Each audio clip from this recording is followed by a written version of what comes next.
It is imperative that we internalize the suitability of aerospace power for deterrence and victory within our national consciousness and strategic discourse. Trends in defense spending reveal that our primary adversaries have already embraced air power as a central arbiter of modern conflict. Pakistan, as the conventional weaker power, cannot match India tank for tank or ship for ship. Instead, it has invested disproportionately in aerospace capabilities as an asymmetric offset. Its collaboration with China and Turkey has also resulted in PAF benefiting from spin-offs from their aerospace modernization. In Pakistan, the army is the epicenter of power. However, their focus on development of PAF capabilities shows the envisaged disproportionate and central role of aerospace power in their security calculations. For China, modernization of the PLA has been driven by a clear directive to fight and win local wars under conditions of informatization. At the heart of this transformation is aerospace power, where PLAF's advanced stealth fighters, deep strike capabilities, and a growing network of space-based sensors strengthen China's ability to detect threats and project force over vast distances. Over the past 10 years, China has reduced the size of its land-based army by 40%, while focusing on other domains, primarily aerospace. Since 2020, China has developed expansive dual-use infrastructure in Tibet, with around 4 airfields and 5 heliports in various stages of completion. The collusive threat from both these countries reveals a clear strategic imperative for India. To counter them, we must prioritize aerospace capabilities not as an option, but as a necessity. Aerospace power remains the primary instrument that allows us to deter with control and, if required, to achieve victory swiftly and decisively. Having discussed India's escalation ladder and evidenced aerospace power's centrality in future conflict, it is time to take a closer look at the elements of successful deterrence and victory in war. For successful deterrence, Thomas Schelling relies on the 3 C's: capability, credibility, and communication. When we consider victory in war, these 3 become capacity, resolve, and strategic narrative. First, let's define capability, the bedrock of deterrence. Capability refers to the tangible resources, military, economic, diplomatic, or informational, that a country wields to either impose costs or deny an adversary's objectives. Within the military domain, tools of aerospace power are prominent and visible indicators of showing capability. Long-range strategic bombers and ICBMs were the tools for strategic deterrence during the Cold War. Likewise, long-range maritime missions by Su-30s and Rafales up to the Sunda Straits and Djibouti show capability and enhance deterrence. Without robust capability, deterrence cannot succeed, as the threat lacks substance. When we move from deterrence to war, the aspect of capacity becomes important, as evidenced during Operation Barbarossa in World War II. Later, it was ultimately the lack of adequate aircraft production capacity and shortage of pilots that brought the feared Luftwaffe to heel, paving the way for Germany's collapse. Without credible capability, the best communication and the most threatening posture rings hollow. Thus, we need to have the capability as well as the capacity to achieve our policy objectives. As seen in the previous presentation, India today faces ever-increasing adversarial fronts. In such a scenario, the Indian military forces must not only defend airspace, but impose costs, signal strength, and dominate escalation ladders. India is now the 4th largest economy in the world.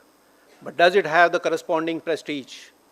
Prestige, as defined by IR scholar Robert Galpin, is developed through demonstrated hard power capability and projection. Theorist John Mearsheimer further adds that economic capacity should translate into robust military strength. As you can correlate from China's growth trajectory, as a country increases its economic might, it has to increase its military spending to sustain its economic trajectory. This has been evident throughout history and recently with calls for NATO countries to increase their military spending. India is at this inflection point where investment in hard power will lead to prosperity in the long term. The ongoing Op Sindoor indicates the urgency for capacity building in the aerospace sector, focusing on existing demonstrated capabilities. Next comes credibility, the belief that you will actually follow through on what you say, whether it's a threat or a promise. It's not just about having power, it's about showing you're willing to use it. Credibility is what turns military capability into a convincing threat. but if your opponent doesn't believe you will act, your threat loses all weight.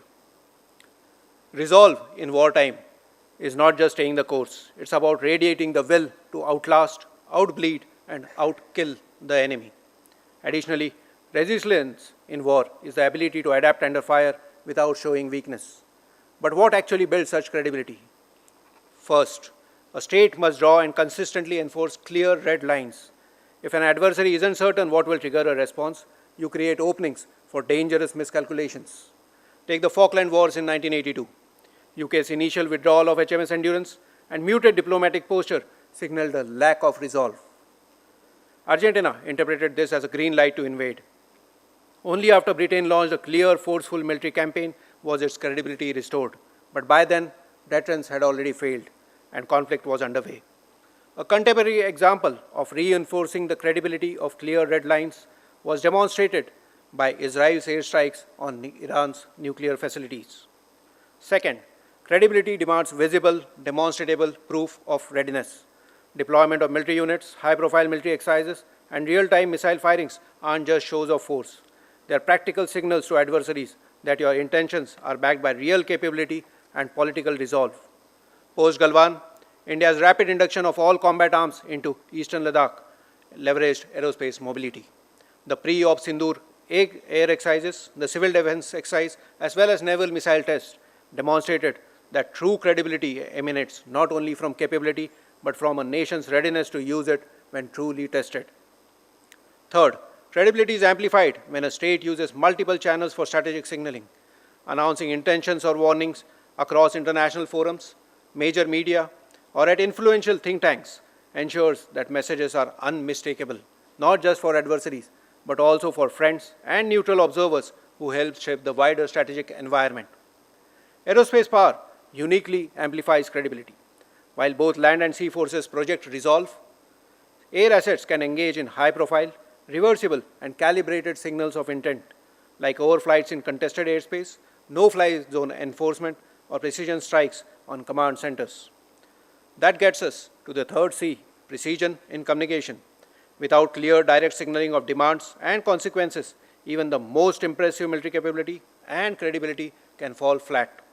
Schelling observed that sometimes, in addition to verbal statements, credibility is best conveyed by some visible performance, like limited military deployment or even action as seen during the Cuban Missile Crisis. As Sean McFett notes in his book, The New Rules of War, today's conflicts are often decided not just on the battlefield, but in the arena of strategic narratives and perceptions. In our neighborhood, we have recently seen that the notion of victory or perception of success is increasingly believed to be more important than victory itself. So why is communication so pivotal? Because it's about making your red lines, your expectations, and consequences unmistakably clear. Oriana Mastro spotlights a dilemma in her book, The Cost of Conversation. Appearing weak or too open in communication can embolden enemies, while over-signaling intent risks escalation or losing the element of surprise. Theorist Stephen Biddle's work highlights another issue where adversaries come from different cultures or have a history of mistrust. This leads to potential misreads. For example, Pakistan's military culture values escalation, while China's prioritizes ambiguity. Pakistan's asymmetric escalation nuclear doctrine, which is anchored in threats of nuclear first use, is deliberately ambiguous. This ambiguity is primarily aimed at reassuring its own domestic base, while keeping India wary. Thus, the primary problem is to identify the pressure points of each enemy and have strategies for clear communication aimed at this decisive audience. India must employ tailored signaling via diplomatic channels, international partnerships, and defense exchanges to match each adversary's cultural and strategic thought. Employing track-to channels, as was done during the Cuban Missile Crisis, can also be explored.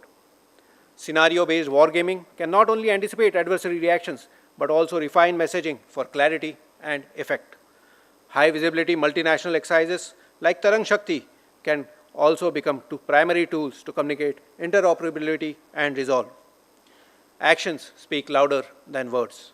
Operational decisions, such as the precision strikes of Op Sindoor, demonstrate commitment more powerfully than rhetoric alone. Having used military force to coerce the adversary in Sindoor, the national leadership's articulation in calling out the nuclear bluff and imposing new normals is a clear case of signaling a national resolve. Ultimately, capability enables credible threats. Credibility amplifies this message, and communication ensures adversaries and their key audiences fully grasp the consequences at stake. We have seen how India's aerospace power has moved from a self-imposed strategic caution to becoming the new tool of statecraft. Analysis of conflicts through the concept of a complex adaptive system shows the unique attributes that aerospace power brings to the table of MDO, making it indispensable in modern wars. It provides the means to achieve deterrence with credibility, and if deterrence fails, to secure victory with resolve. As our adversaries double down on their aerospace capabilities, our path is clear. Weaving these different strands together, India can develop a robust, coercive framework, ensuring the ability to act, the resolve to intimidate, and the communication to deter or compel, achieving strategic advantage in any context. Aerospace power is the essential currency of our national security, enabling India to project strength with clarity, control, and conviction on the 21st century world stage.